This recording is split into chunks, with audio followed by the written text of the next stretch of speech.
tried to do on Sophia, like we ended up having a good laugh about it.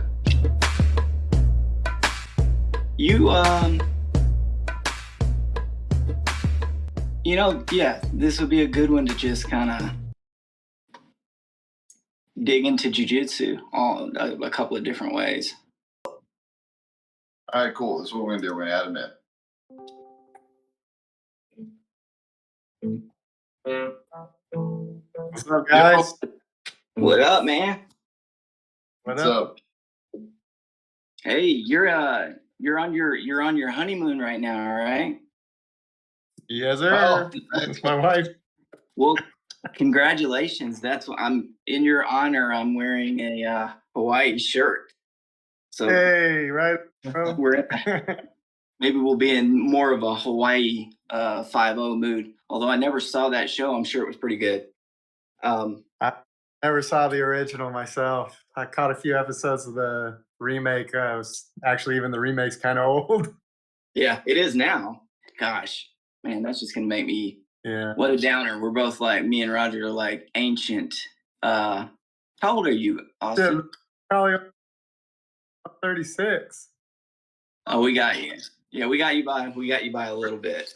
37. I don't have my glasses on. Let me put on my glasses. I see you guys better. Yeah. So where the heck would we even get started? We were talking about this beforehand. Just for knowing, we use Clipchamp. And that program we'll do segments of 30 minutes, and then it'll force a break basically of like 15 seconds, something like that, 30 seconds. So don't be shocked if at some point you're about to have some epiphany. Hey, gotta take a break. Yeah, for sure.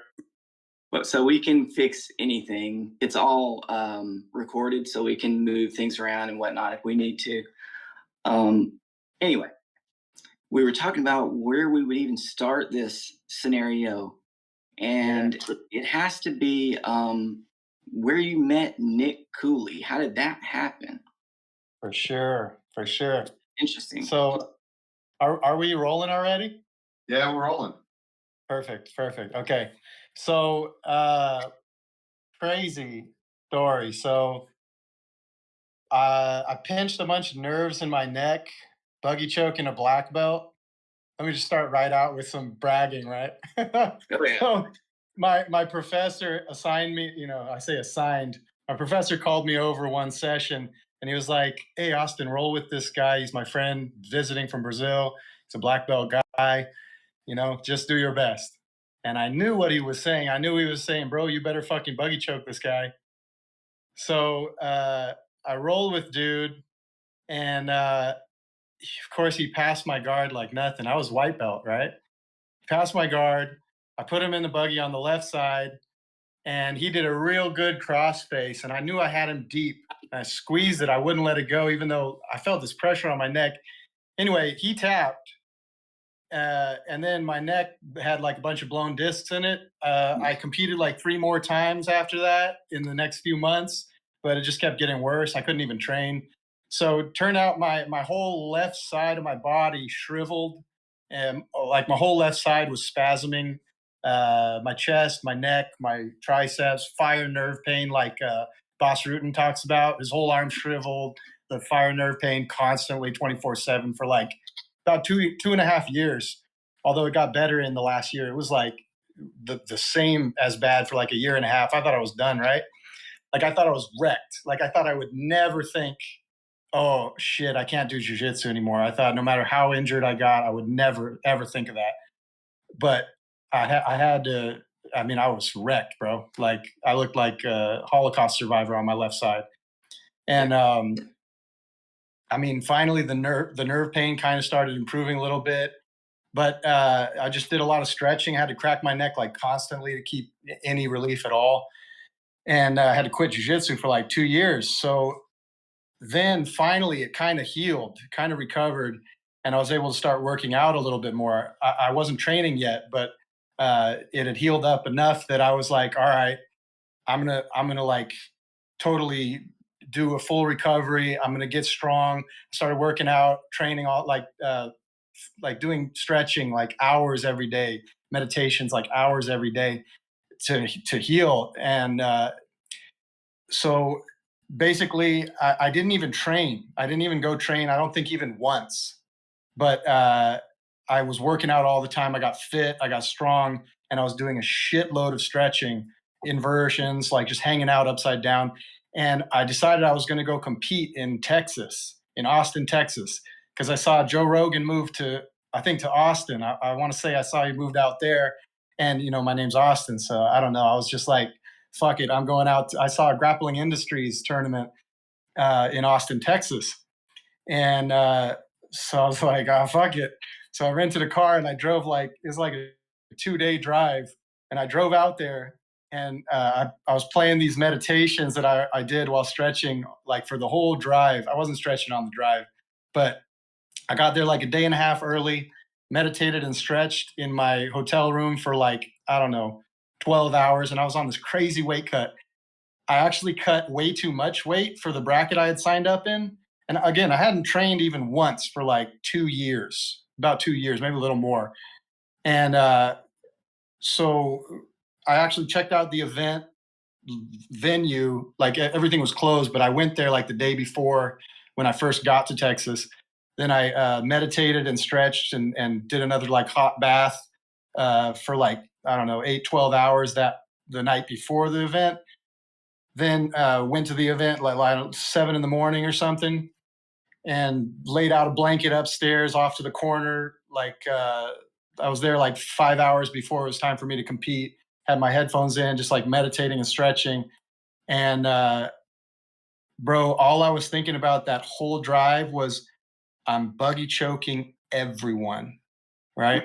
I was like zoned in, bro. Like normally I'm pretty like intense and I'm pretty nervous before competing.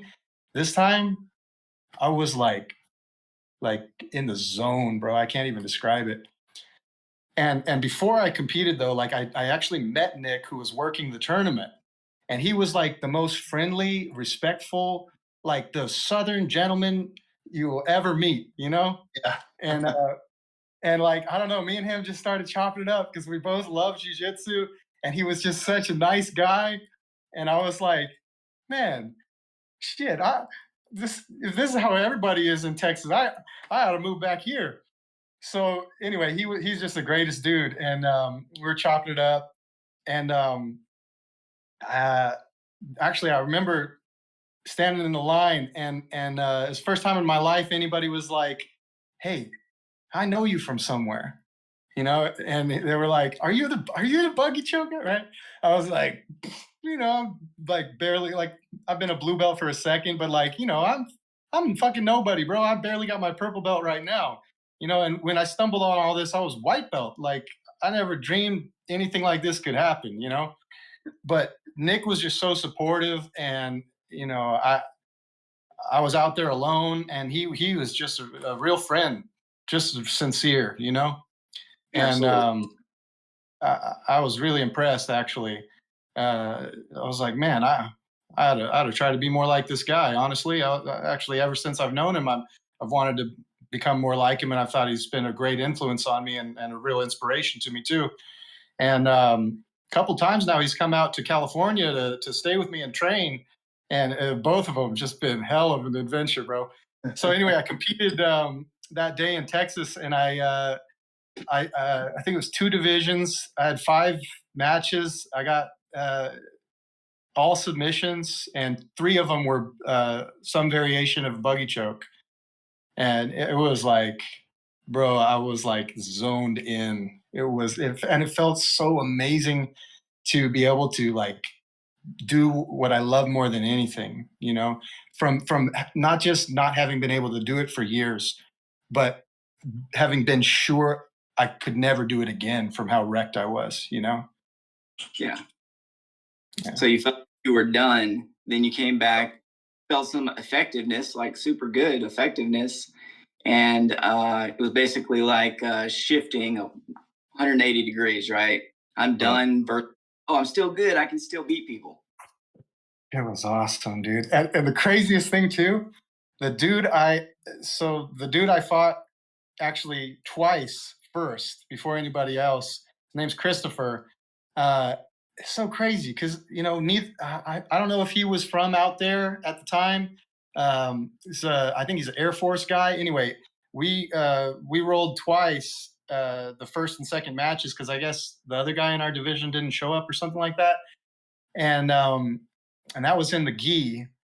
And turns out, bro, I just competed in Washington State because my brother Paul just had his first and second competition. His second was Grappling Industries up in Everett, Washington. And I was like, shit, man, I'm out of shape, but I gotta go. My brother's competing. I gotta go compete with him. I can't miss this opportunity. So I went and competed with Paul, my brother, and turns out that same dude from Texas, I faced him. I should say he whooped my ass in my purple belt competition like 3 weeks ago, like 3.5 weeks ago now, like 2 years later or something. It's so crazy. Heck yeah, that's a he good got thing. yeah, he got stationed in Washington, I guess. Oh wow, I Yeah. bet it does sound like a local guy. There's a big Air Force. This whole area from I guess up to where I am at the moment to where Roger is. It's just a slew of Air Force bases. So I bet you that is the case. Um, from the time that you first started, what was the most common response to when you would start the series to like start getting into that choke? What did people usually do? How did they react? Uh, Before or after, if I tapped him, like when you Well, first put him in it. from the time that you first started working with it, did it Mhm. just start working? So the most common response after you tap someone with it, which is much less so the case nowadays, was, "What the fuck was that? I never seen that before. Can you show me what you did? I don't even know what just happened. How the fuck did you get me with what I thought like that's not even a thing. Like I was beating you. But generally when you back in the day when you throw it on somebody, I don't know, they just like frame your face with the forearm or shoulder pressure you, or a lot of times they don't really do anything because they think they're still dominating in position. Often they'll posture, usually combined with framing with the forearm. um, but man, like it's so crazy like how constant it was, especially in the first few years. It was like, what the hell was that? I I never seen that before. What did you just catch me with? Like, I don't even know what happened. And What bro, I was like a beginner white belt who had just been smashed by everyone for years. Imagine for just think of your favorite white belt. Think of your favorite white belt little homie who gets smashed all day every day and keeps showing up for years, and then once in a while, and maybe they were going easy on me a lot of the time, but once in a while, that little white belt catches a brown or black belt with some shit that the black belt asks them, "What the hell was that? I never seen that before. Can you show me what you did?" It's like living way beyond a dream, bro. It's like a freaking movie. Like, I mean, it's I don't even know how to describe it. Like, well, it's you not know, it's not a thing that has happened in my 20, what is it, 23, I guess, years. Roger's 8 years, almost 9 years now. I've nice. never seen somebody perfect a technique that wasn't already at least common, maybe not used a whole lot, but people would know, like, I know what that is. It's not something that I see a whole lot of, but if somebody starts messing with it, I kind of have an idea what's going on. That Right, right. doesn't happen that it's just like something happened. Now there's one, if I don't know if you've watched any of the previous shows from way back that we did when it was just audio, Mm, but this guy that was a wrestler, and he ended up squeezing my body this really weird way. I was a blue mm. belt, like from the guard, and then his arms are so long he hugged around his legs and Oh, situation. This yeah. time I had never experienced, seen nothing to do with Yeah. that. So I was like, what the heck? I don't know if that's going to break my ribs or what Right. the heck. Right. So I think it that's can. Yeah. it may be. Um, Bro, I think that that move is actually illegal in certain organizations because I think it can break your ribs. Um, yeah, I don't know what it's called, but I know what you're talking about. That's a well, crazy move. my art teacher at the time, he had a name for it because I asked him, what was that? And he was like, that's a bitch move. I was I said, who's the bitch? And he was like, of course, you're the bitch. Like, okay, he wanted me to freaking like die, like let him break your ribs, go to sleep, just die there. Like Ricardo, I'm blue belts. So Dude, that's awesome. once the people that you were training with started to catch on, how did their defenses catch on? What were they doing to actually make it work, like prevent the buggy choke from working? Mhm. So that's a great question. What comes to mind is this time. So I trained since way, way back. I've been training at House Gracie Berkeley, and I moved for I don't know like 8 months, and I trained with Master House's cousin Caesar Gracie and his guys, and I was real lucky because one of the full-time teachers there was actually like in I don't know Hungary or somewhere competing.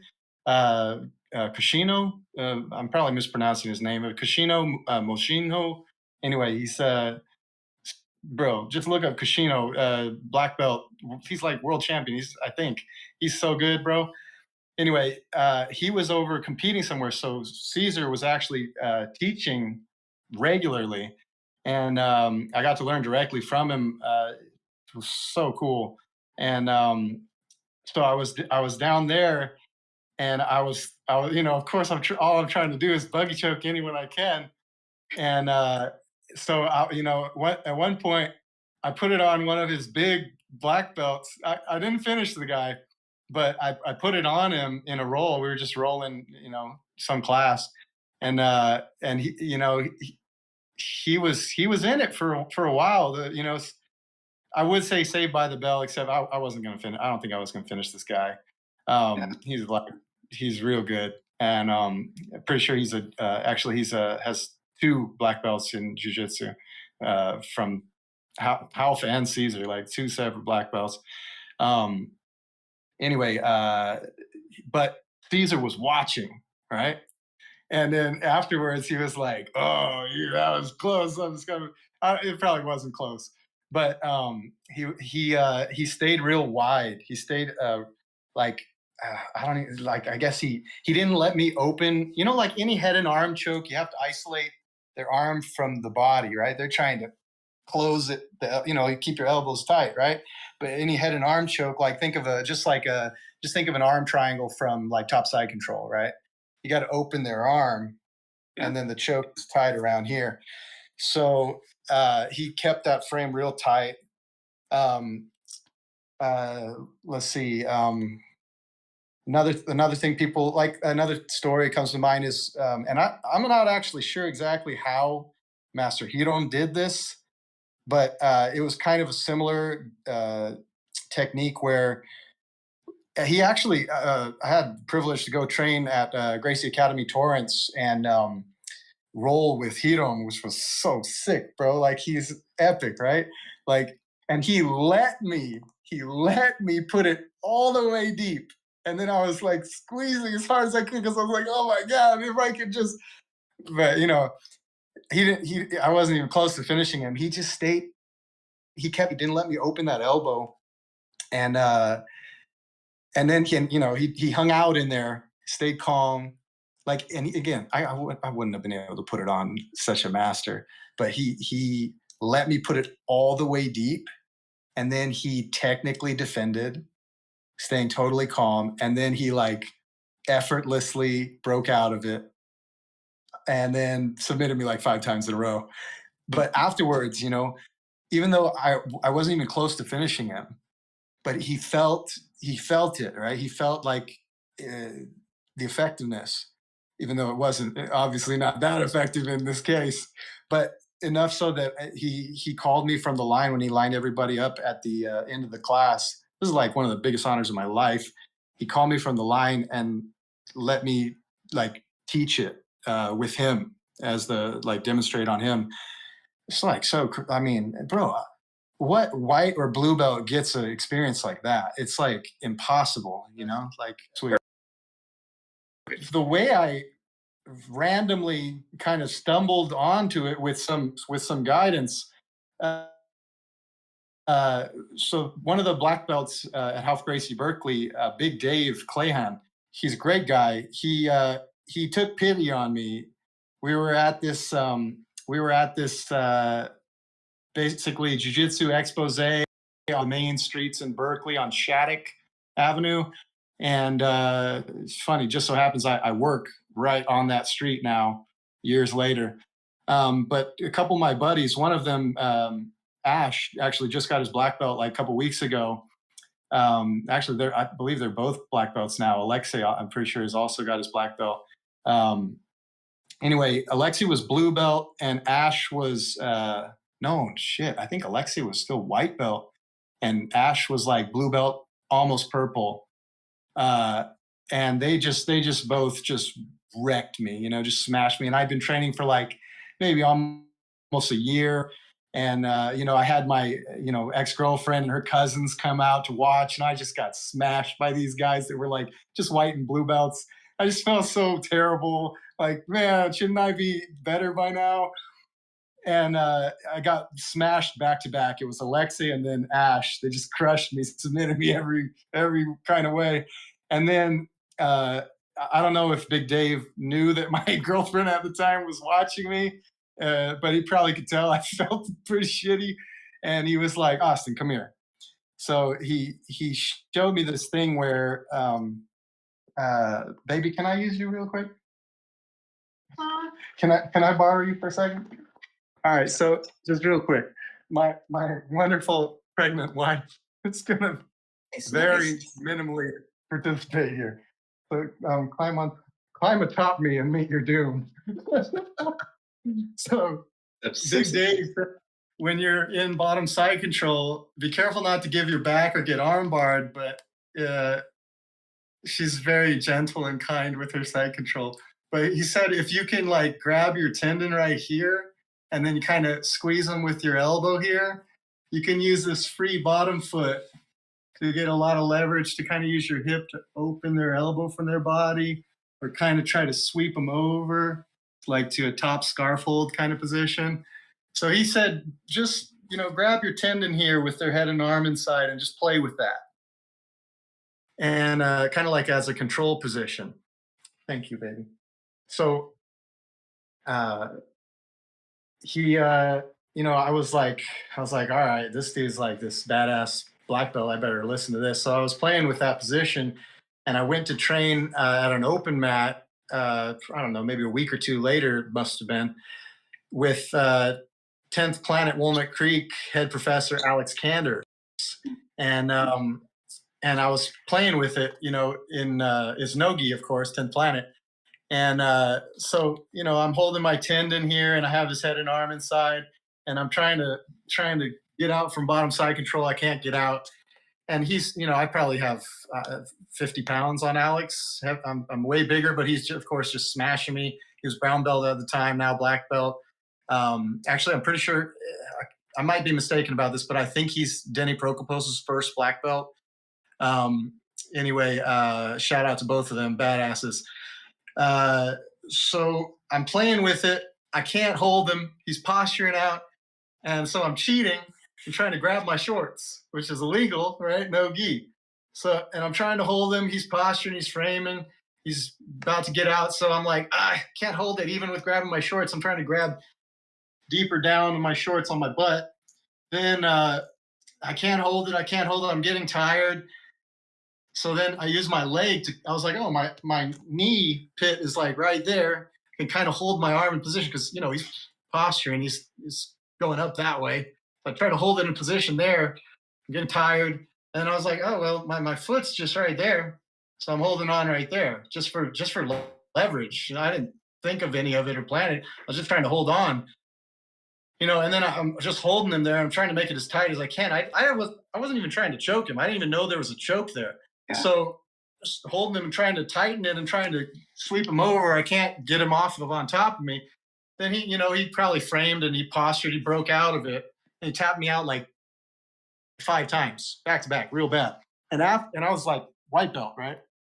So after, and it may have been one of my first few times there. I'm not sure, but I would go to the open mat once in a while. So 10th Planet Walnut Creek, 8:30 a.m.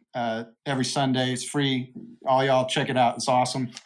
So yeah. So afterwards, he's like, he probably was like, oh, I hope I didn't whoop this guy's ass so bad he won't come back to my school. I figure is probably what he was thinking, because he was like, man, I'm sorry I went kind of hard on you. I know you're white belt.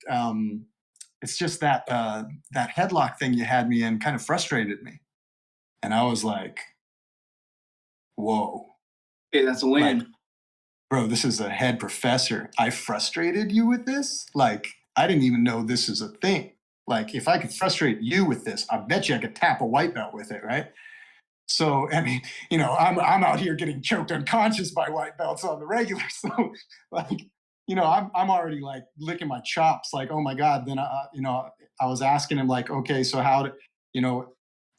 where was it tight? When was it tight? So he kind of gave me some coaching on it. I went straight from there to 10th Planet, to Ralph Gracie Berkeley, the Bay Area's original open mat, 10 a.m. to noon, 1500 Ashby in Berkeley. Also free every Sunday. Come out. It's awesome. If you guys ever come visit California, please come out. You got like 80 people there every Sunday. It's crazy. What's it called? So I'm rolling with this, at the time, purple belt, now black belt. He's like, IBJJF champion purple belt guy. He outweighs me. He's strong. He's a badass dude. I've been rolling with him at the time for like 2-3 years, maybe at least a year and a half, maybe 2 years. And I've never come close to surviving him, let alone finishing him. And I do the same thing. I put it here and I'm squeezing it. Not the one that you guys are seeing frequently, the one where your hips are turned toward your opponent and then you're gabling the hand with the hand that's holding the phone and triangling your legs. The buggy that I'm talking about. It wasn't that one. It's the one where your hips are turned away from your opponent and you actually don't even gable the hand. You just go here and then triangle over. Anyway, check out my Instagram page at Deep Sage is, and there's, just like endless free instructional and competition footage of the many variations. But I caught him with it. I did what I had done to Alex, combined with like the coaching, and I squeezed, and this guy tapped, and he was like, way better than anyone I had ever beaten with anything, And I knew I didn't know what the hell I was doing. Like, I knew I'm just playing with some shit that I don't even understand. And I just caught the best guy I've ever caught with anything. I'm not saying I'm any good, because I'm sure as hell not. But for me to not even know what I'm doing with this shit, and it worked on this good of a guy, I was like, I believed, bro. Like, no, there's still hella haters on Buggy, like, oh, it doesn't work, that shit's bullshit, whatever. Like, oh, this counter works, so shut it down. It's like, I never felt any doubt. Once I tapped that good of a dude with it, from the very beginning, I was freaking mind blown, dude. It was like a dog that tasted a bone for the first time, and then that bone was like the dog is starved and the bone is like hanging right over its bed, just out of reach. You can smell it. It's like all I could think about for like years, like obsessed. All I want to do is train and try to get better at it. And then I started catching better and better guys. The best guys I've caught with anything for sure is with Buggy. And Danaher talks about like how if you take someone into your water where you're more familiar with the position than they are, guy that's 10 times, 50 times better than you, you know? Maybe you only catch them a few times before they're so good that they'll clue in. But like, bro, I mean, the best guys I've ever caught was with this. And then, and that first guy, when I caught him, he was like, what the hell? What the hell was that? I don't even know what you just caught me with. Like, can you show me what you did? And I was like, I'm like a white belt who's never caught hardly any blue belts. Like, like, oh my God. I mean, I wish I could like give that moment, that experience to like all the white belts, bro, because no white belt or blue belt will ever quit jujitsu after experiencing something like that. Like, and that's actually something that like, it's such like, let alone like the insane ego boosting, like reality of having stumbled on this shit. Forget about me, bro. Imagine if all white belts knew that something like that was possible for them, even though we suck. Like, it's proven. And I promise you, I am not good and I am not special. Like, only reason I'm pretty flexible is because I went to a seminar with Master Helion Gracie. He said, so a brown belt raised his hand and was like, Master, that's crazy technique you're showing. For us less flexible guys, is there any modifications you can tell us how to do that technique for us less flexible guys? And Master Helion was like, thank you for the question, but flexibility is very important for jiu-jitsu. The physical has to be ready for the technical. Yeah. And I really I took that to heart. And then I was watching YouTube, and Eddie Bravo's like, you could look up like Eddie Bravo talking about flexibility. It's like way old school movies. Like, he's talking about, bro, every time he's watching TV or a movie or hanging out with friends or playing video games, bro, I mean, look at me right now. Like, it should be unconscious. Every time you're sitting, it could be at a restaurant, it could be chilling with your friends, you could be at a party. Anytime you're seated, you should be stretching. It could be something super simple, just double cross your legs. Just sit in a deep squat. Just freaking, at least cross one leg. You can do this. It doesn't take effort, right? But I believed it. I took I mean, it's like it takes no effort. It's like getting stronger without having to work out, you know? Yeah. So I mean, it blew my mind that first time I caught it, that I could frustrate this. I mean, the guy is, I mean, it's like he owns and runs a gym, like it's like Pokemon, where you go to the gym and you're level 2 or maybe level 1.5, and then you beat like the level 50 guy. It's like, you're gonna invest everything in that Pokemon, You gotta oh, it was crazy, bro. Like, and then I mean, I tried for like 2 years, competing a lot. Like, I tried to hit it in competition. It took me like over a year and a half to hit it. And the first day I hit it was actually, I hit it twice in the Nogi white belt Gracie Worlds 2016. I mean, I've been doing it for like, shit, I think it was like 2013 I started doing it. So it took me like 2-3 years to hit it in competition. I've got 26 of them now in competition. I just hit my 26th, my first one at purple belt. That was like 3 weeks ago in Washington. So here's a question for you. Roger was asking right before we had already discussed it. Roger said can't do the buggy choke. And he wanted to ask you that one question. Why can't he do the buggy choke? What would you say? You don't know about Roger? So I think ability, right? Flexibility helps, but bro, if you can touch your knee to your armpit, see the scissors there between my armpit and my knee? You close those scissors, you can do it. Oh, so okay. If you can squat down and put your armpit to your knee, you can do it. So some flexibility helps, but a lot more than being flexible, it's the technical understanding of how to create the angle that opens the space to. It's so much easier to show it than say it. But basically, if you do like a wide, if you go like a wide squat, and then you like open open your legs like you're flaying your knees out while like sitting and squatting, not sitting, sorry, like standing in a deep squat, but you're like your feet are wide, and then you open your knees out, like opening your thighs, and then you like lean forward so that your shoulders are like shooting forward, and then you touch basically the knee to the outside of your shoulder. If you can do that while squatting, you can do it. Okay. So I mean, bro, it's like there's a lot of technical details on how to enter it, and there's actually so many ways to enter it because it's not just from bottom side control.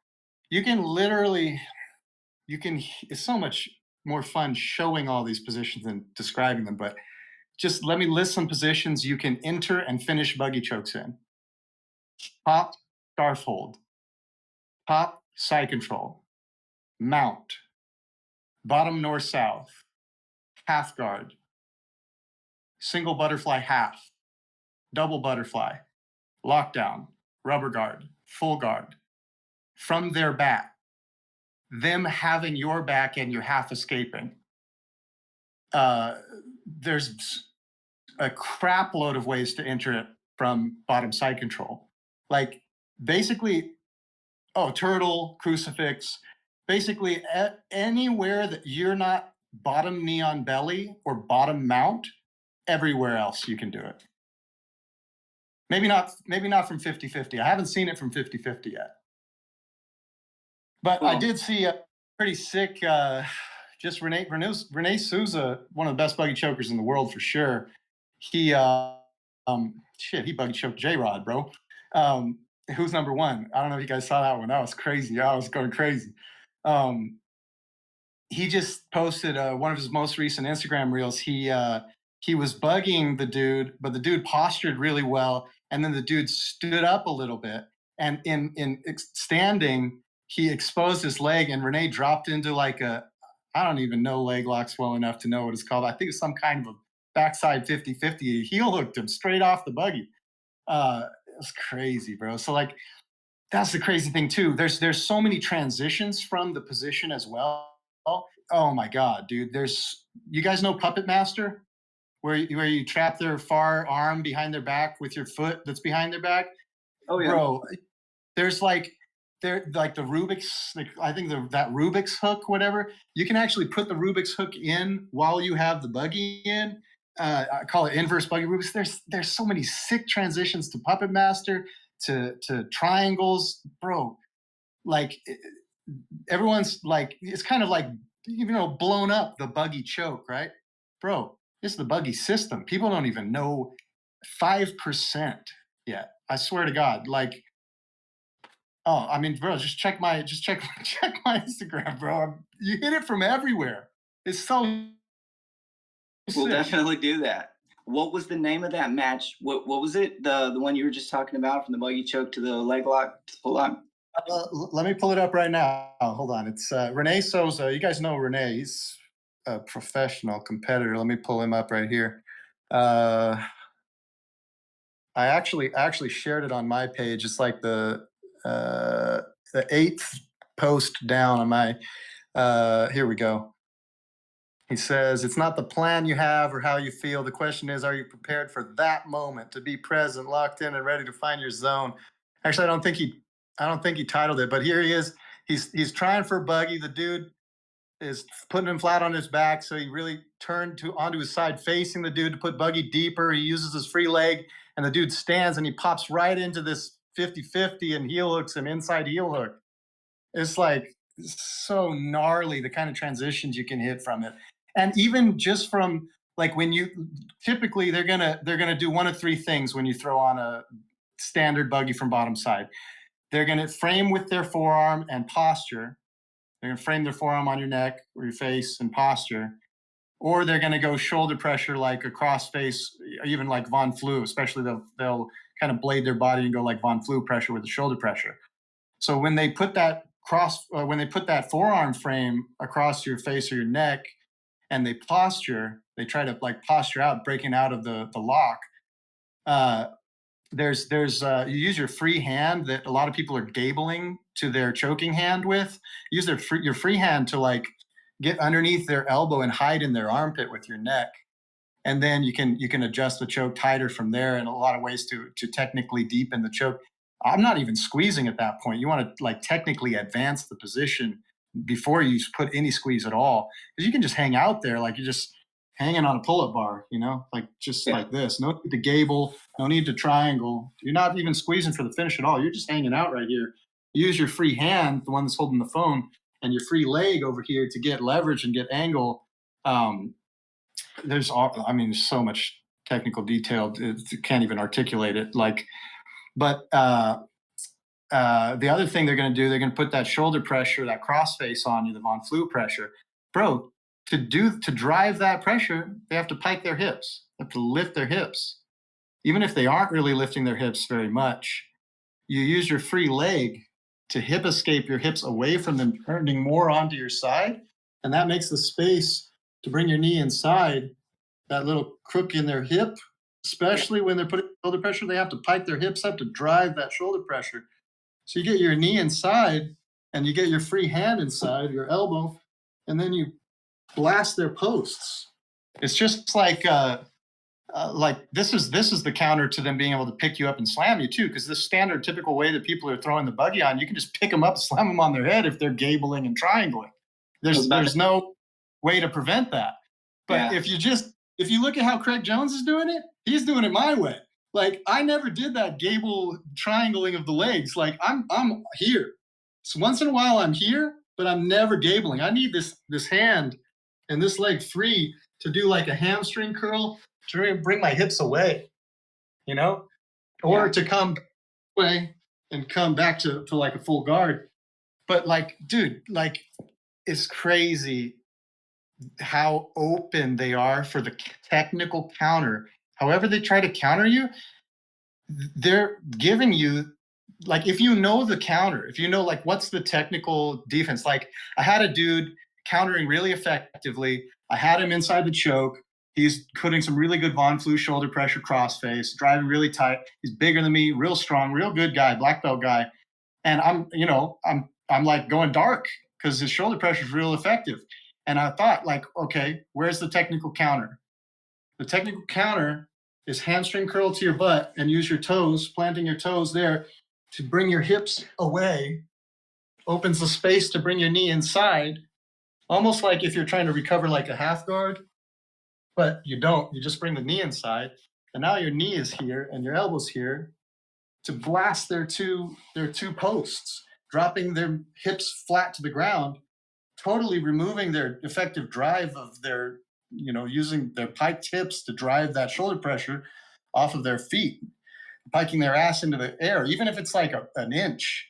Like, it gives you that space to do that hip escape, bring the knee inside, blast their posts. And then like their hips go flat to the ground, then you hip escape a little more, and now your angle, bro, it's all the technical adjustments. It's not the squeeze. I used to burn out all the time. Like, now if I have somebody in, as soon as I lock up, even here, I'm going to S-grip these fingers here and use it to pull my elbow through. Once I can get even to the toes here, I'm climbing here. Even if I'm only here, like, I don't need to be deep because I'm not going for a squeeze. Because look, the scissors are open. I need here. Scissors are still open. So I'm not technically deep here. I need to walk my knee up my upper arm here. So to do that, a lot of times I'm bicep curling here. It's like, I really can't do a proper technical demonstration without a partner and in this, this zoomed setting, holding my own phone. But like, I'm telling you, there's all the standard counters that people do. There's counters to those. And if you just, it's amazing. It's just like when you're triangling somebody and then you learn to underhook their far arm that's not inside the triangle, or you learn to underhook their far leg that's not, like their close side leg when they stand. It's like how effective the angle change you can generate from just that one little technical thing. Underhook that arm real deep, that far arm, underhook that leg real deep. How completely easy and not requiring of squeeze. The technical response makes it, and I've been obsessively studying and practicing this shit.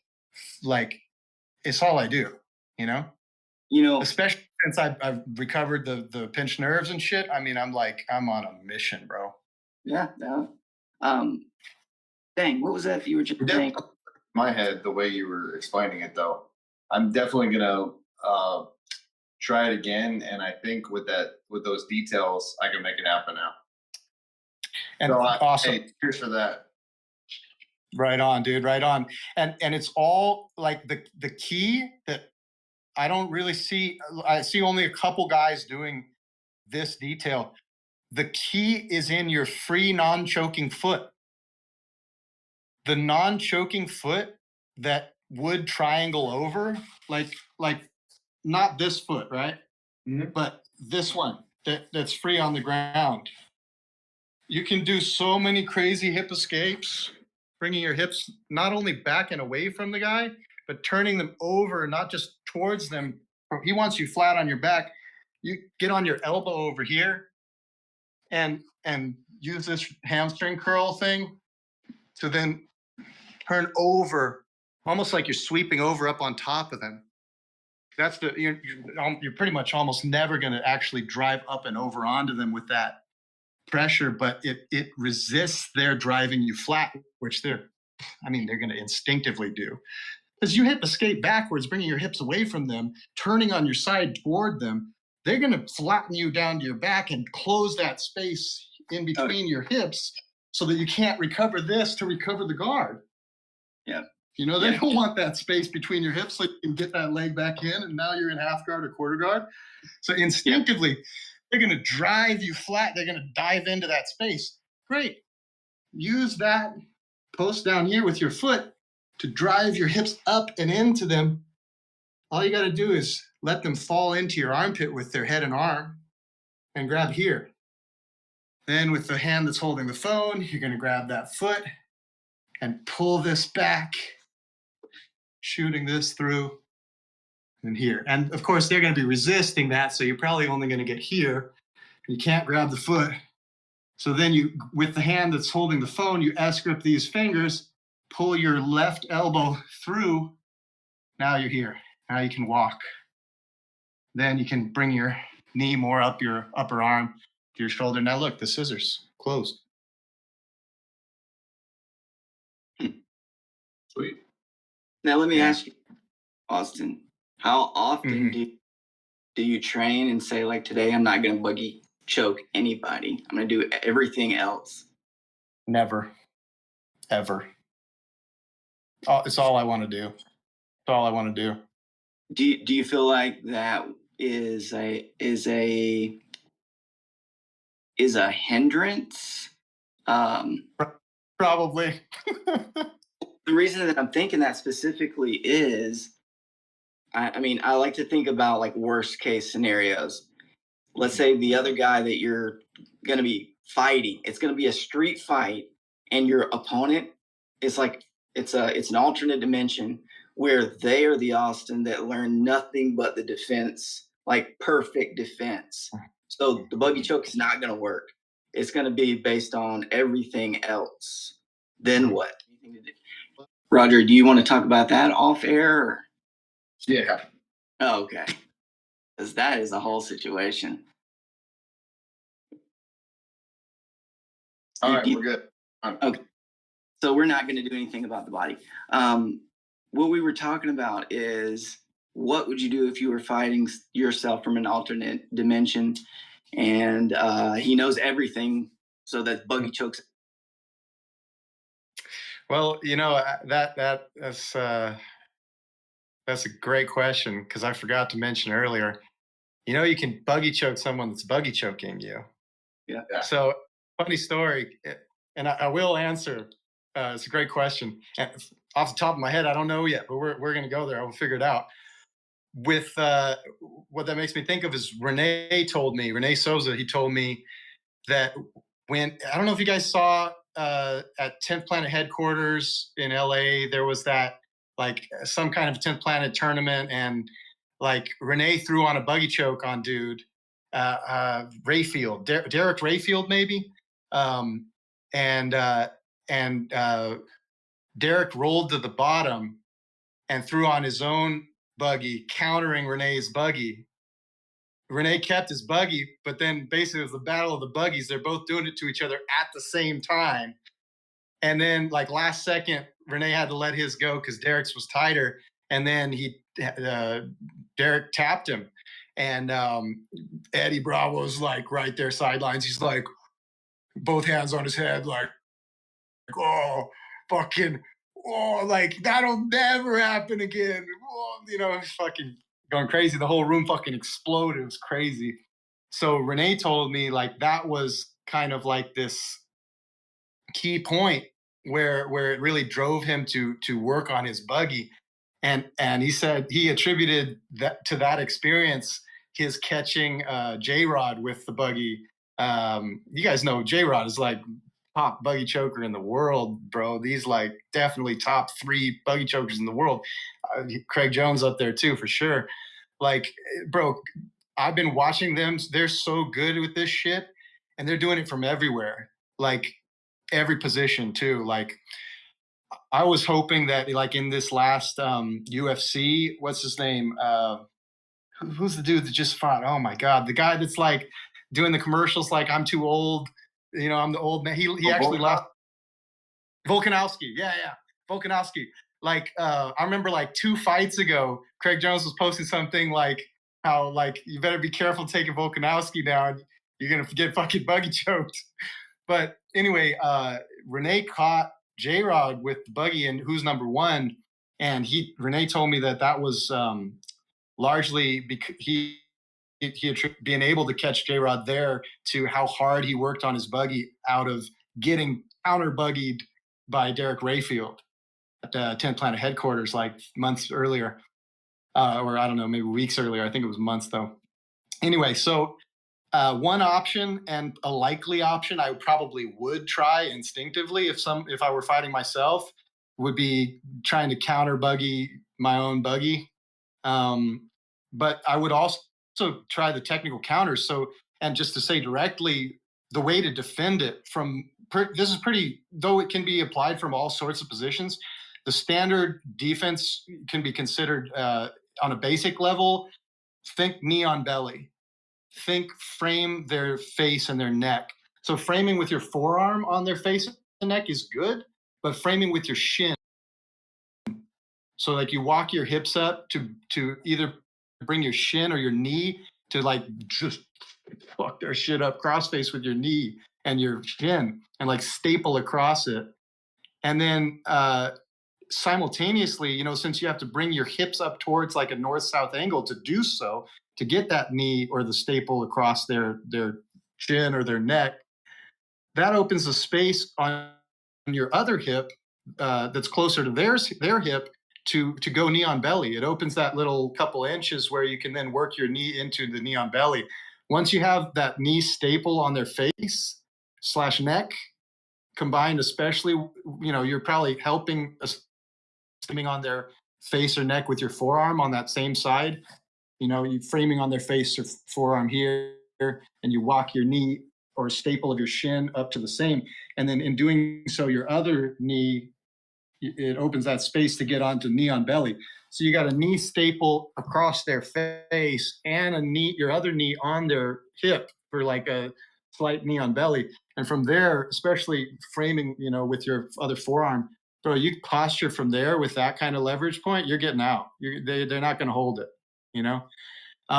The other thing you can do instead of a knee on face or a shin staple their face or neck is you can just you can like just step over their head, and that works really well too. Most people, all you're going to have to do is frame their face and go knee on belly, and walking your hips up towards more of a north-south angle opens that space to get that knee on belly in. Another thing, when you're passing the guard, you can block the hip with the same side arm. When you're passing the guard, you can go straight to knee on belly, keeping your posture. Because basically, the buggy choker's hips have to shoot up into your armpit. So, like body lock passes, and typical like pressure pass wrestlers where you're chest to chest, you're vulnerable to Buggy. But if you're going like a good posture, going straight to knee on belly, technical pass, you're going to be much safer from Buggy. So I'd probably try to keep those details if I was fighting myself. Honestly, if I was fighting myself, I'd try to pull guard because I'm way better on bottom than on top. What would you You know? do? What would, if we were to roll right this second, and I said get on top, and then it was gi, and then just kind of this number, just fill out here. What kind of response there to that? So what I'm gonna do is I'm gonna try to go scarf hold to try to open up. So let's say I'm so am I side control or am I mounted on you? Mounted. Okay, mounted. Okay, so I'm gonna try to go high mount and work opening up your elbow. I'm gonna go for your right arm on my left side. I'm gonna try to get deep underneath that to try to isolate your right arm away from your body and try to just get little inches in there and then brace my left foot against your hip and try to go really high mount to try to open up that elbow, your right elbow from your body. Then I'm gonna put my left elbow on your left ear on my right. And of course, my right arm is underhooking your left arm on my right. As if I'm attacking your left arm on my right with both of my arms.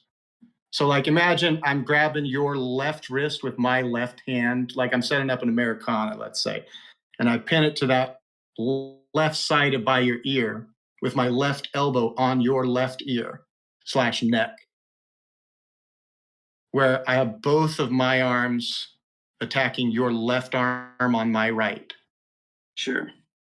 Underhooking your left arm with my right arm and my left elbow on your left ear on my right.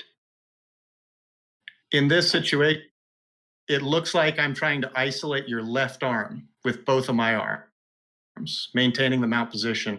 My head is low, so I can try to help use that if you do like, upa. I'm staying low. I can also use my left arm, my left elbow is, on your left ear on my right. So I can have that left arm of mine ready to, post. And it looks like I'm attacking your left arm, but all I'm trying to do is get my left elbow, which is on your left ear / neck, to touch my left knee, which is under your right armpit, and to press high up, isolating your right arm elbow up from your body and away from your body to be able to trap your neck and shoulder between my armpit and my left elbow, which is touching your left ear and neck, and my left knee going deep into your armpit to be able to touch elbow to knee. Just like, when you're passing guard or basically, you don't want your elbow and knee separated, right? They're inside, they're going to fuck you up in all kinds of positions. You don't want them inside that. It's the same thing. If you can get their head and arm inside of that anywhere, you can set up a Buggy. Because from here, all you have to do, you see how it's already there. All you need is this. You can Buggy from anywhere.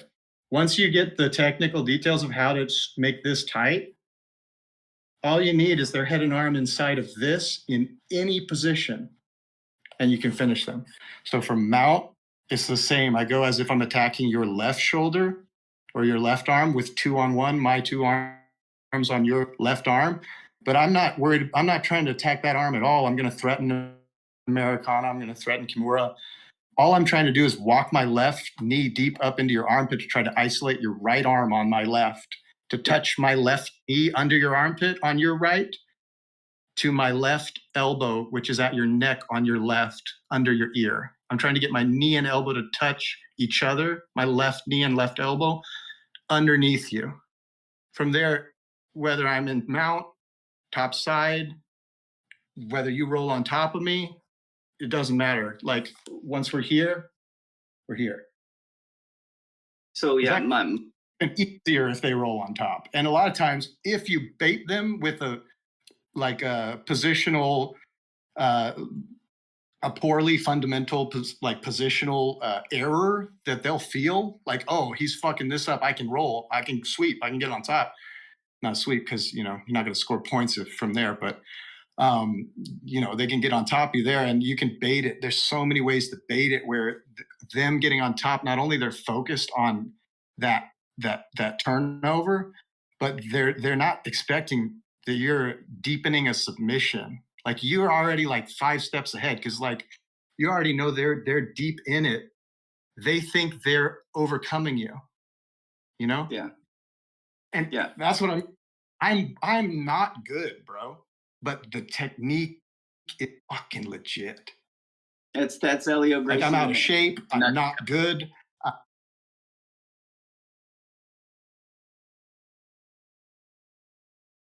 We're chopping.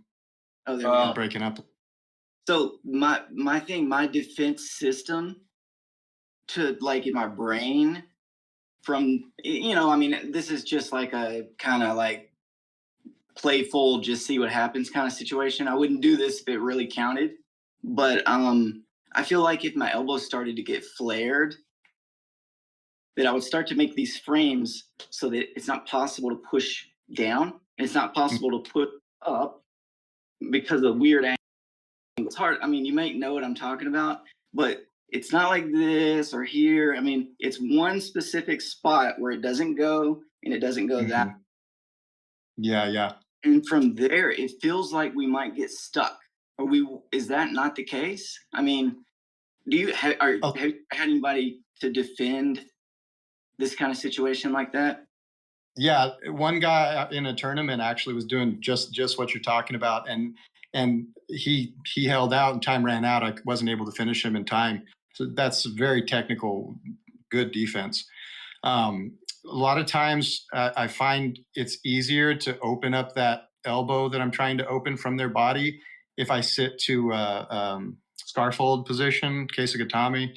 Um, I don't know that switching of the hips and it's just like it like shears that arm open, and then you can like not just grab their head and their arm when you're sitting through to it, but like I like to same thing like grab here, you know. If you were mounted, And would you jump off mount? You could switch to a side control and then sit through to Kesa. But you can set it up from all of the above. Really, I mean, it's really great to set it up and to finish it and mount because, I mean, really, even if they roll to top, putting you on bottom in any of the above positions, finish it. But you have extra advantage when you're setting it up from mount in that it's just such a dominant position. But if they do roll, like let's say to get it deep, let's say you have to kind of screw up your positional control. A lot of times flexibility helps so that you can maintain your positional base very well while putting it advancing the choke technically. But let's say you're either baiting them to roll you on top because you have an easier time finishing on bottom, or they're just good, or you make a mistake and they roll to top. If you have them in the buggy and you have full guard wrapped around their waist here, not only is it super easy to sweep them back on so that you finish it in mount, bro, like if you have them in it and you're in mount, this free foot of yours stepping it across, I mean, where it already is on their hip, you just crank them down this way. Like in mount, it's almost like it's like a crank and a choke and a smother all at once. It's such, oh dude, it's gnarly. It's You're activating the leg muscles, the hip, your back muscles, and using a lever. So exactly. it's like 4 different leverage points is the deal. I mean, that's the way I would look at it. So right. to defeat 4 different leverage points, if we're doing technique versus technique, that's going to be a heck of a, I mean, exactly like what you said, kind of I mean, you're creating space with some kind of a neon belly or something like that. Otherwise, heck, more leverage than that is going to be hard to come by. Do you, have you rolled Mhm. like this with punches as well? Where did the hands usually wind up? I have not, although I've thought about how having your hand free to defend and frame and break posts, as opposed to using that free hand of yours to gable and squeeze, which I honestly never do. It makes sense to me that having that hand free of yours, that helps to defend strikes, to how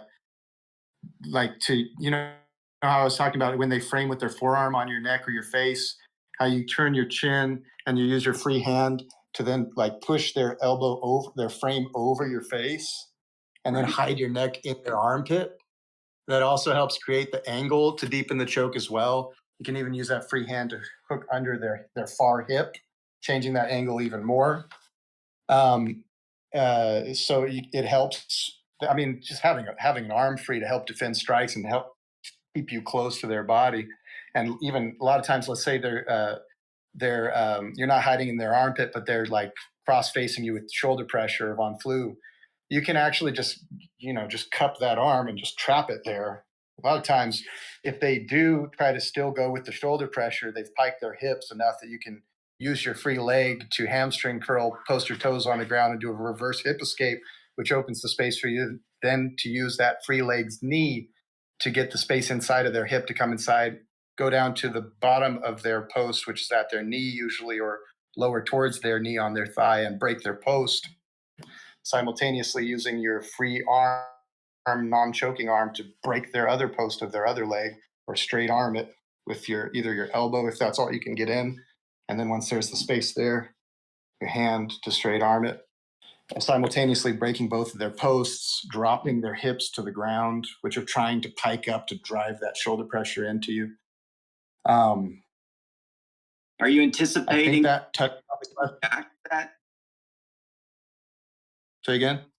Are you anticipating them to overreact to that, or do you need them to overreact, like to You the don't pressure? need to, but the more they do, basically, the more they commit to whatever they're doing.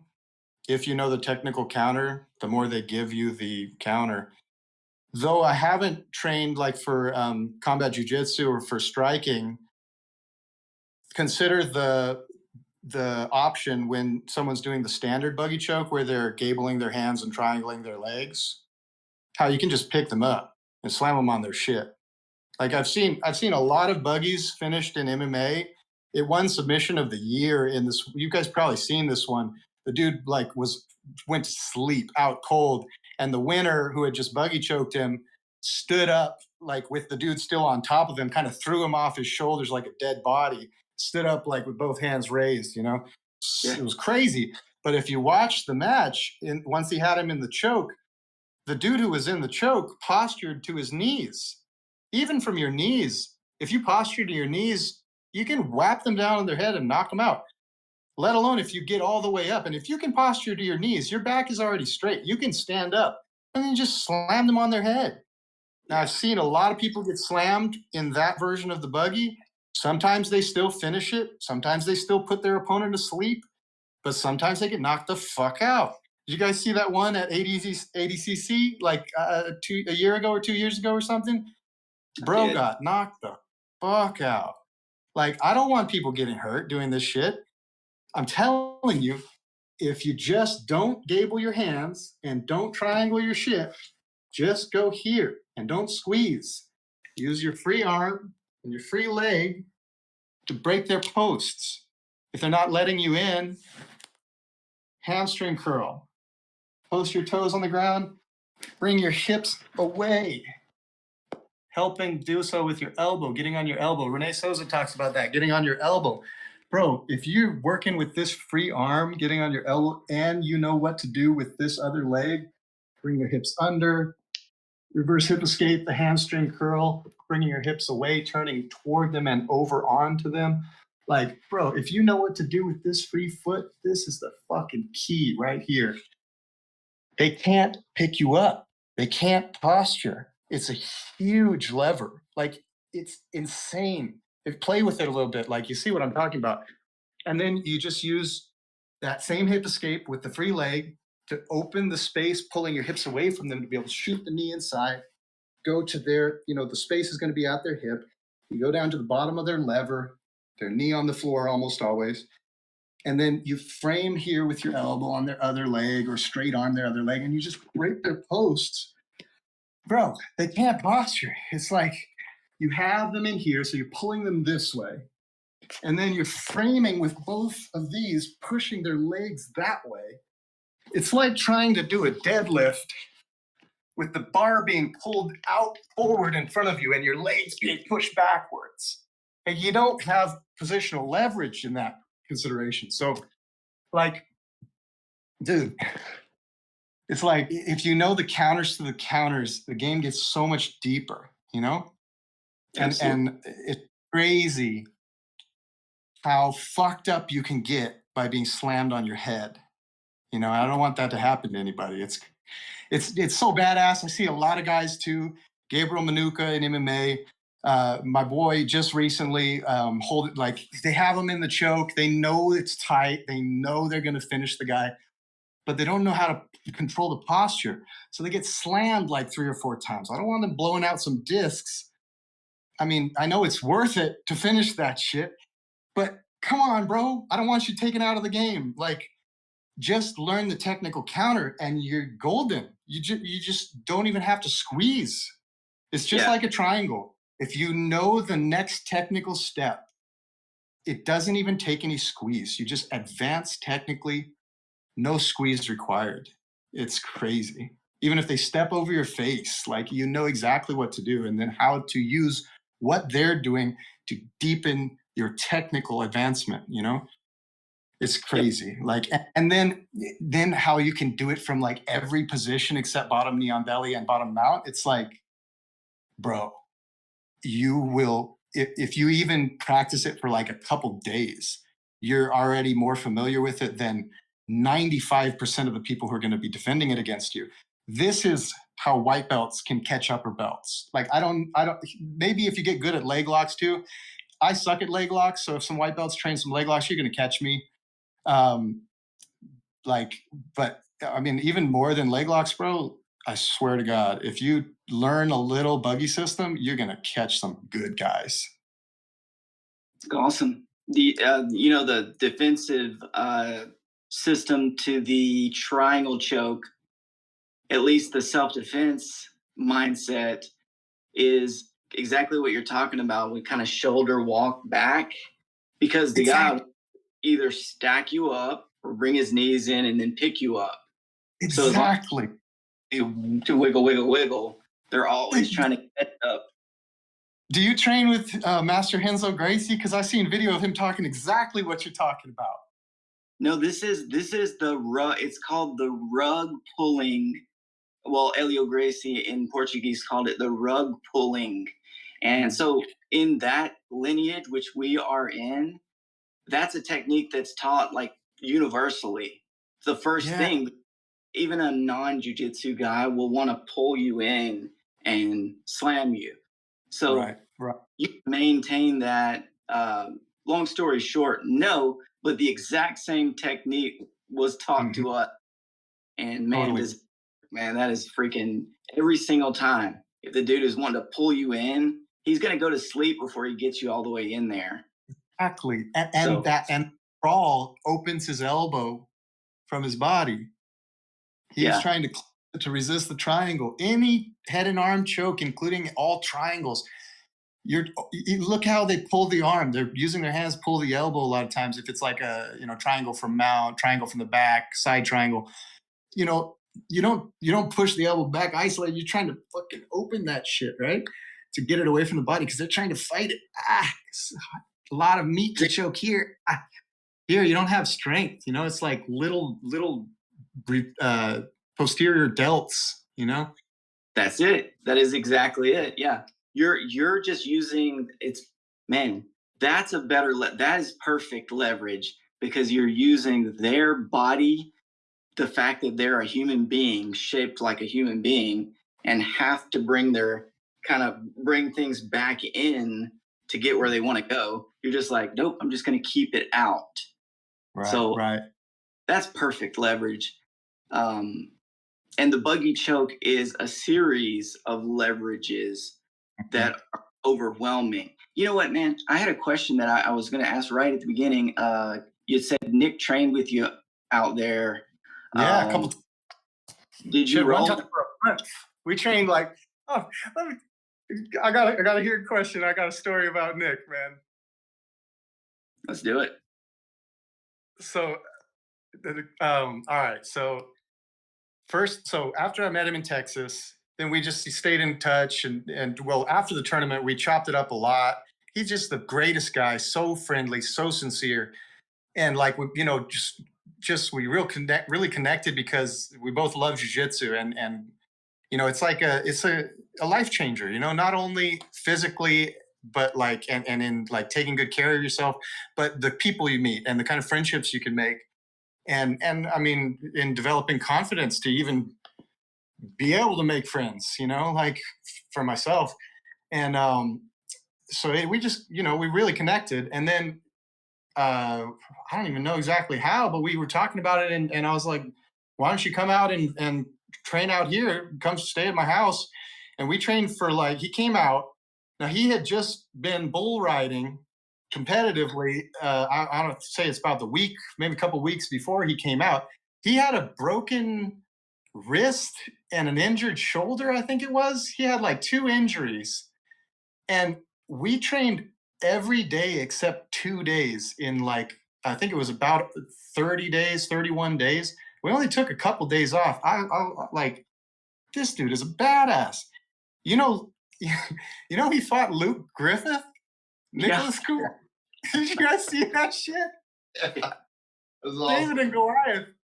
Nick is the man. I don't know if you guys, I bet you two know, but I don't know if everybody knows. Nicholas Cooley is the man. Dude, bro. The thing is about Nick, a lot of people will say, like, I would fight anybody. And Yeah. Nick having his physical, he's like physically, according to, medical science, physically disabled. But Nick is the one person who would actually be like, because I asked him, what if Gordon Ryan challenged you to like a real fight? And Nick was like, of course I would fight him. He's not joking. Nick would freaking Ryan. That would be the epic, impossible challenge. He would do it. 100%. Without a doubt in my mind. Bet everything I have. Nick, do it and be like stoked out of his mind, like it was the best possible thing that's ever happened to him in his life. And he would be defeated, but he would last probably at least as long as us three would. Yep. So some of the physical challenges, who is much smaller and lighter, lasting 5 seconds with Luke Griffith or Gordon Ryan or somebody like that is insane. And absolutely. Just for knowing, Roger has a story, just to get to the bottom of it, where some guy was causing. Roger, tell him before we go here, just quickly a rundown of what happened with Nick at the guy wanting to stab him. Well, let's take one last quick break because I can't tell the story in under a minute. I think so. Either way, Todd Tanaka's he's a little guy, fantastic looking. Yeah. We're rolling again, guys. Okay. So what happened, Roger, that somebody wanted to stab the freaking buzzard? Yeah, so just like Joey, you got kicked out of the mansion, and then you need a place to stay, and Nick was like, "Come stay in my house." Another one of Nick's friends had a similar situation. Nick's like, "Hey, come stay at my house," and then they had like fallen out. The guy, I guess the guy like met a girl and then moved out, and he had a key card to get at the gate. And Nick just very politely was like, "Hey man, let me get the key card." And he asked him a few times, and he happened to see him up at Buffalo Wild Wings, and I happened to be there, and the guy was like, Nick went up to him. Was like, "Hey man, I've asked you several times about the key card. Do you have it on you? I'm gonna get it off you." And the guy was like, just rude to Nick's like, I don't have your card, blah blah blah. And then he shows me the card. He has the card, and then Nick gets pissed off and basically confronts the guy, gets in the guy's face, like, "Hey, what the hell? Why are you not returning my key card?" Something along those lines. And I never seen Nick so like intense. Like he was super pissed. He was like, Well, right then. he said he threw it out the window is what got Nick. Right. He didn't show it to me. He said I threw it out the window. That's right. I'm already screwing the story up. But the point was, Nick intimidated the guy, and the guy probably got like 40 pounds on Nick. But he had trained with us. I think we went to Gracie Baja in South Lake. South Lake, yeah. And he rolled with like I think like a couple blue belts and like there's a female purple belt up there that just beat the crap out of him. So he was like, "Oh shoot, yeah, Nick. I've been getting beat up by these jiu-jitsu guys. Nick's pissed off at me. He's gonna beat me up." And then he was like, "Yeah." Nick starts some stuff. He pulls out like I think he just grabs like a butter knife off the table. It's like, "I'm gonna stab him with this," and I'm like, "What the hell?" It's like, his girlfriend's like, what are you talking about? What are you gonna stab? Well, don't stab anybody. Like, why are you gonna stab him? But yeah, he was just I think he was like trying to save face or trying to act or something like that. And I'm just like, what the hell is this guy? I was trying to tell him to like chill out and like shut up or something like that. But point being, this is an able-bodied man. Yeah. Who Nick is speaking with so confidently, and with genuine merited self-confidence. The guy knows what jujitsu is. He sees in Nick's face that Nick is not. He's not like, "Hey, if you don't mind, can I get that?" No, Nick is like very. "I need this. I told you already." And then the guy gives him attitude.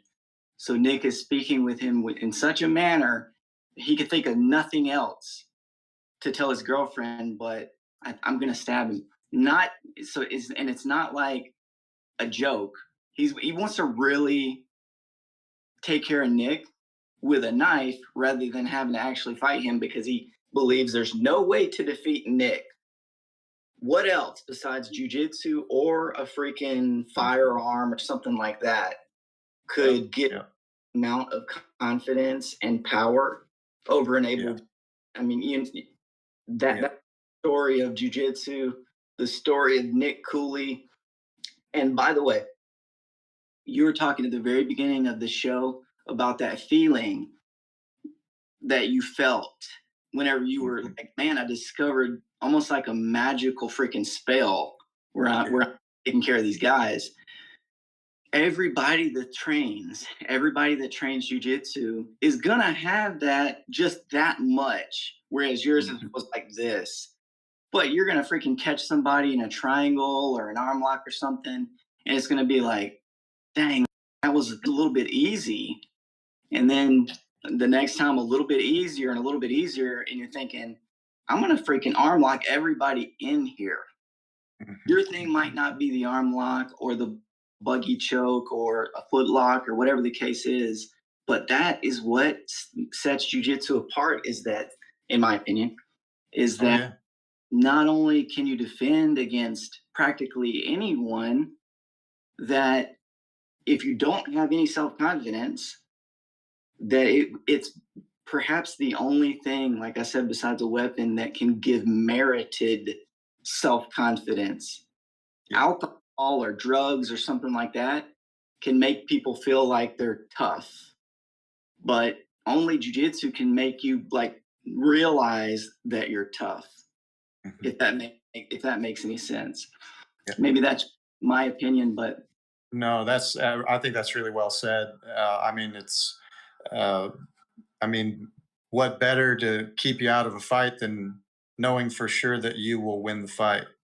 You don't need to do that puffy shit like, "I'm going to stab you," or try to save face. Because you're like, why do I need to save face? I know I could take this guy 99 times out of 99, and the 100th time I'd just embarrass him. Like it's just like, why do I need to act cool when it's like I feel totally safe? I'm not mad at you. I don't have to feel afraid and then have reactive anger because I'm afraid. I'm not afraid. I have deep, certain trust that I can not just defend myself, I could massacre you without hurting you in such a way that you're just like so smashed and dominated, and like you got wrecked, but I didn't even have to hurt you. Like, why am I going to even do that? Why would I need to? And like to the point where it's like maybe one or 10 out of those 100 times, maybe I would get knocked out, but I don't feel like I'm gonna. I feel like I'm gonna just completely control it. The whole like, and if you don't have that fear, you don't have that anger because Yes. you know, Yeah. If uh, out of 10, perhaps, maybe 1 out of 100.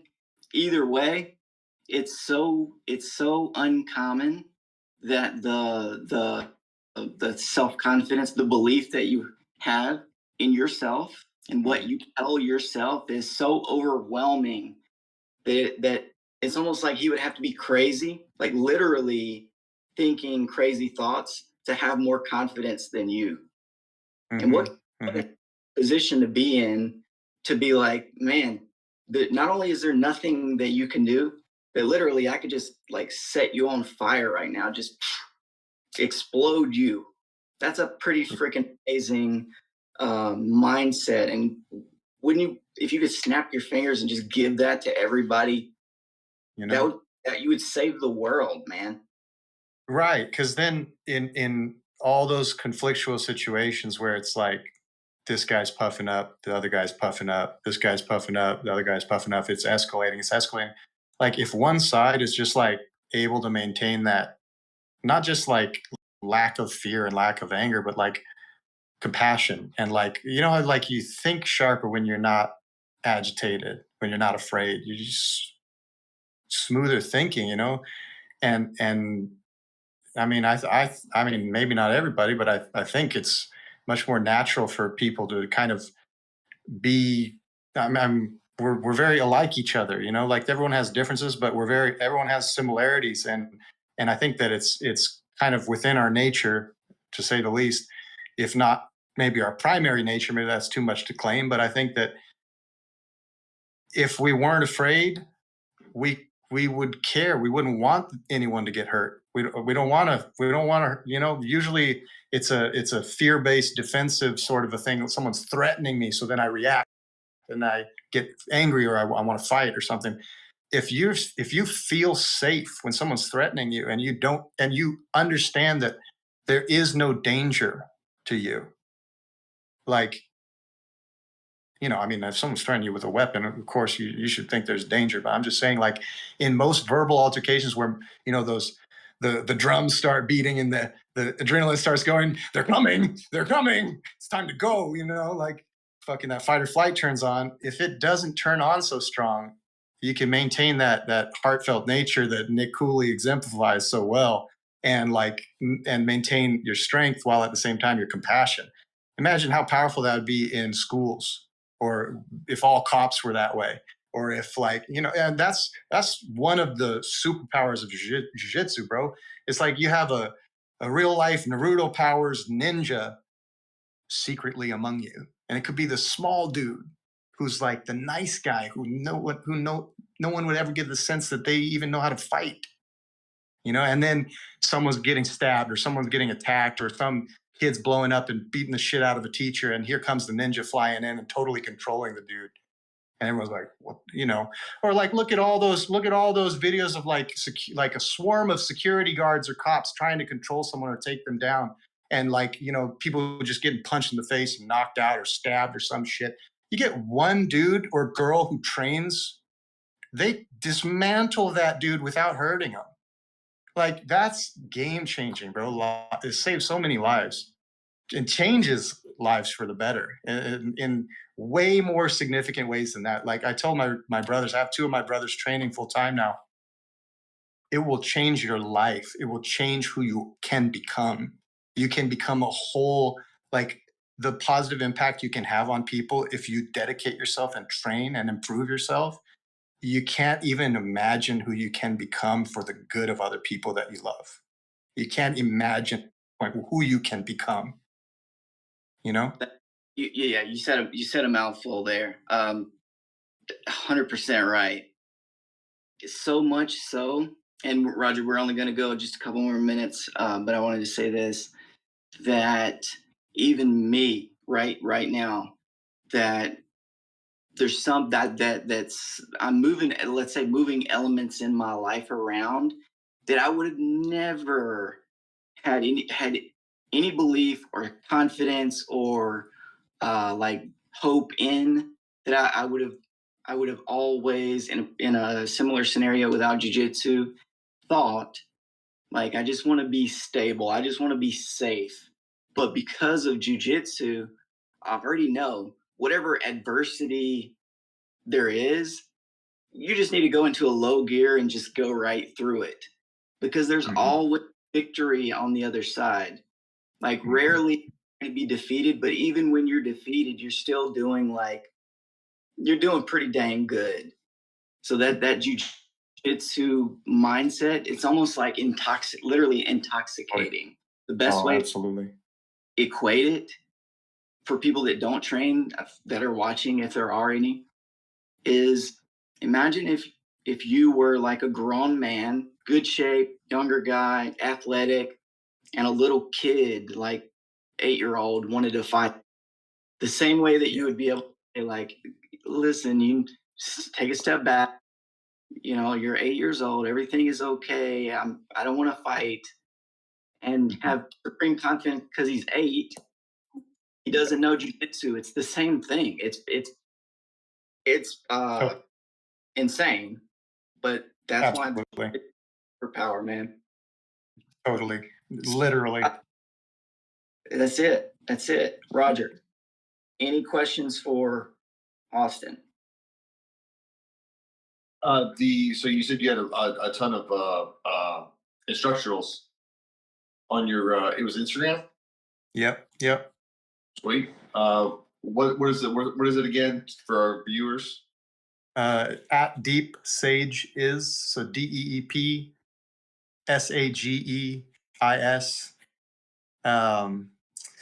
Yeah, I mean, there's crap load of free instruction, detail clips. That is. And I'm actually, once I get my knee fully back into good shape, I already locked in with Calder Powers, my teammate, to shoot the instructional, Buggy system instructional. And bro, it's going to cover buggies from freaking everywhere, like all Sweet. kinds of positions and all the transitions, everything I've obsessively been working on for since like 2013. So like 11 years, and I'm gonna probably sell it for like, I don't know, maybe like 1/10 of what everyone's selling instructionals for. So I've been seeing instructionals maybe like 177, 200 something bucks. I'll probably sell it for like 20 or 30 bucks. Try to take it on a bunch of podcasts and promote it, and just like basically give it away. Because in that same like topic, you're talking about how it gives, like, jiu-jitsu gives everyone that feeling. Like, the more, like, every time someone catches a buggy and they have that feeling like, holy shit, I just caught this dude that's probably way better than me. You have that moment of that transformative self-belief that's real. It's like it's undeniable. It's like you when you witness yourself doing some cool shit that you never experienced yourself doing, it's like, oh my god, you can't help but believe, not only in yourself, but you can't help but believe that more than you realized is possible, and you just proved it again and again and again. And the more you experience that, the more it's undeniable, and the more that bleeds into your whole life, your confidence in everything, in your career, in your relationships, in the kind of father you can be, in the kind of partner you can be, the kind of professional you can be. uh, you know Bro, I'm telling you, like, I know how it feels to be a white belt and buggy choke someone way better than me. And I know that if freaking any white belt felt that once, they will never quit jujitsu. And bro, what does a white belt want more than anything than to submit a higher belt? And what's I'm trying, like, forget about me. No one's gonna remember my face. No one knows my name. What's cooler than catching a legit guy with a buggy choke? Fuck me. Forget about me. What's cooler than catching a legit guy with a buggy choke? Submission of the night, submission of the year. You know, You've given them it's a you've given them a shot of like self-confidence that they wouldn't have gotten otherwise. It's like going to take them 6 months or a year into the future. bro, exactly. And it's going to make them better at everything they're doing. It's going to make them better people to everyone they care about because they believe in themselves more. And that's going to bleed into everyone they influence, that they're all going to believe in themselves more. And they're going to believe more, not only in themselves, but in the truth and the undeniability that more is possible than I realized. I can do more than I thought. I can become more than I thought. I can pull off shit that I never thought I could. And this is true in jiu-jitsu, but in my experience, which is massively biased, it's super, super true when you buggy choke somebody. You can't help but be like, holy shit. I never realized I could feel this awesome. I swear to God, bro, go buggy choke a black belt and tell me I'm lying, you know? Like, bro. And then as a white belt, have them ask you, someone that good, how did you do that? What the hell was that? I never seen that before. How did you get me? Like, it will change your whole reality. And like, if half the blue belts, if any blue, bro, you're not gonna quit after you taste this shit. It's better than anything, bro. It's the best feeling in the world. Only thing that rivals it is like being completely in love and marrying the love of your life, who's your best friend. It's like the only thing, bro. Get some buggy chokes. I promise you. I fucking promise you, bro. That is a perfect tie up to this story. I think that is the exactly where we leave it with. So hopefully everybody that watches this episode will go freaking bust somebody. But if it's me or Roger or Austin, then you gotta tell them thank you or something. Like give credit where credit is due. Austin, thank you for bringing us the buggy choke and the jiu-jitsu. Thank you. Appreciate it so much. Appreciate you joining us tonight. Anything else from you, Roger? Thanks, Austin. I appreciate it, man. We have to come rolling. We have to get. We're gonna have to come trained. You know. Hell yeah. Thank you much. That would be awesome. Come out anytime. Message me. Hit me up. It's a huge honor to be on. Thank you very much. Hey, man. Anytime. Check out that Holland interview, okay? Bro, I'm gonna watch it right now. Enjoy. Thanks, brother. Have a good one, guys. See ya. All right, there we go. All right, we're back. Man. I think I met the first person that's more passionate about jiu-jitsu than I am. At least that kind. Are you recording right now? Here's what I think. That buggy choke system, I've seen it. I've seen it on the mat, and people have tried. Have people tried to buggy choke you? Yeah, of course. Like white belt. I've not been buggy choked, but I feel like it's because the second step in the, at least in my, like maybe I don't know what I'm talking about. That variation though, it seemed like it clicked in my brain. Yeah, no, it makes sense because you're preventing the posture, and if you can't posture, then you can't create the space in order to create damage, et cetera, et cetera. Yeah, throw the leg over and do all this, all the like they get that. That's what do you call it? The standard variation, but not, yeah, not the like getting up on your foot and the way he's moving, like it made more sense. Like it's hard to explain it, but I want to try it right now. Like I'm ready to like ask the kids to roll, but they're asleep, so I have to wait till tomorrow. But I don't know. I got into it enough. Oh, um, the defense that I'm using is like the standard Elio Gracie response to overwhelming attack. And normally the overwhelming attack to Elio would be hands in the collar and punches. And that thing, like the frame with the bend of the wrist in the right spot, preventing the elbow from getting pushed down and preventing the second hand from entering the collar. It also prevents the north push, like Scott Phillips wanting to get his knees up under there. So that's what made me think when he said crawl the knees up. That's the first thing I thought of. Scott crawling his knees up, and then me never letting the knees crawl up again. So I think that's one thing that there you go. I mean, training with somebody like that, Scott, or somebody really fantastic, that's the type of influence that it has, that we're not training to defend the buggy choke, but that kind of like defense system is so good that it just bleeds over into any kind of attack.